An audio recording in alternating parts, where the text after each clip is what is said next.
Hey, what up, guys? It's Jeremy. It's Wednesday night. Wanted to share a couple of things that happened today. I went back to Besseme after work today before youth service. That's where we're at right now. I'm sitting on the stage of our youth sanctuary. That's where the magic happens. And I went back to Besseme and I thought I'm going to try to share the gospel before I go home with someone. And so I took the tracks. I got out of the car and I thought, man, I was kind of in a hurry, but I wanted to do it because I don't want that spark that has kind of been ignited and starting to kind of bolster into a flame. I don't want that to go out. I don't want it to be, extinguished. And so I went out and began to hand out tracts. I had a couple of experiences really warmly received, and not that matters. It doesn't matter how we're received as far as we're just supposed to take the gospel. I was rejected one time today. A guy coming out of the store, I said, "Hey man, can I give you something to read?" He said, "No, that's okay. I wouldn't care for that." I said, "Well, dude, thank you, and I hope you have a great day." And he just stopped me right there and said, "Man, thanks for being so kind about it." And I said, the first thing that came to my mind, I just told him, I said, well, Jesus called us to actually be kind and gentle, and loving.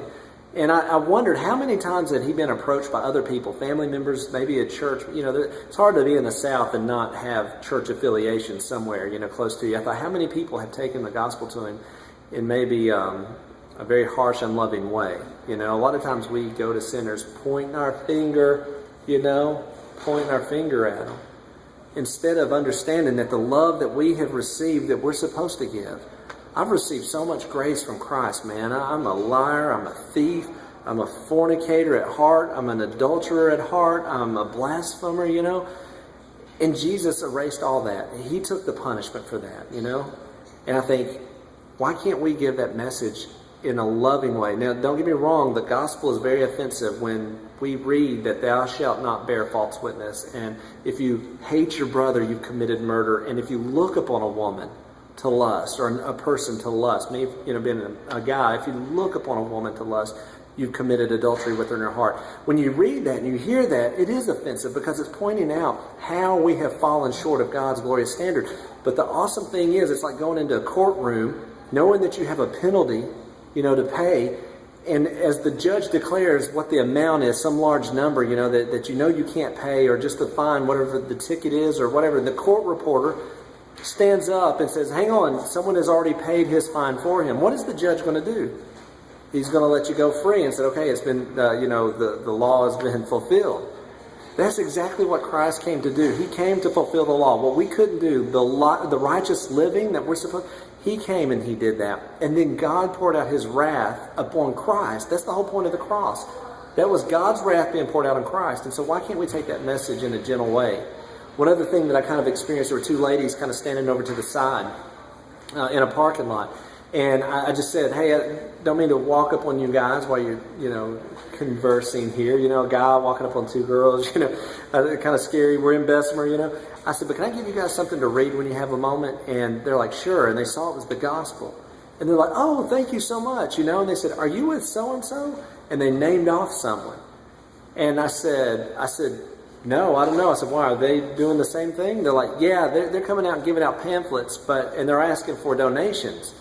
I said, wait, no, I am not with them. No donations here. I just come to bring the free message of Jesus.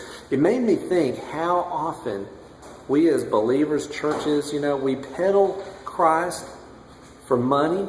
We go to the world and ask them, to donate. Listen, if we as believers will just take care of what we're supposed to do, God asks us to give, a tithe and an offering. If we do that part, that's taken care of. But to go out to the world when we're presenting the gospel, it's almost like we're trying to sell Christ. Listen, Jesus won't be prostituted. He can't be pimped out. The gospel message is free. And that's what just ignites me and not inflames me in a bad way, but impassions me, I guess is a better word, is to take the gospel. Man, Jesus freely forgave me. I want to freely give the message. If someone doesn't want it, I can't do anything about that. So just want to encourage you, to take the gospel to those that need to hear it, to those that are lost. And one last quick little thing too that I've just kind of found as kind of a running theme when we're witnessing and sharing out on the street. A lot of times I'm witnessing and handing a tract to someone who's already a believer. And whatever happens in the conversation, you know, I can kind of tell that they're familiar with the gospel, and they're, especially when they're really grateful for what you're doing. One dude today, I gave it to him, and he's like, God bless you, man. Keep up the good work. I'll be praying for you. I said, oh, so you're a believer? He goes, yes, I am. I said, well, take that tract I've given you and give it to someone who's not a believer. And he goes, you know what? I will. He said, I'm going to actually give this to a good home. And I thought, we have a two-pronged kind of approach here. We're witnessing to the lost, and then we're witnessing to the church that we should be about the Father's business. That's what Jesus came to do. He came to be about the Father's business. George Barna, in a study, said that only 2% of Christians who claim to be believers, 2% share their faith as a lifestyle. That means 98% of us are ignoring the call of Christ and are ignoring the true calling that He's called us to go and take the gospel to the lost.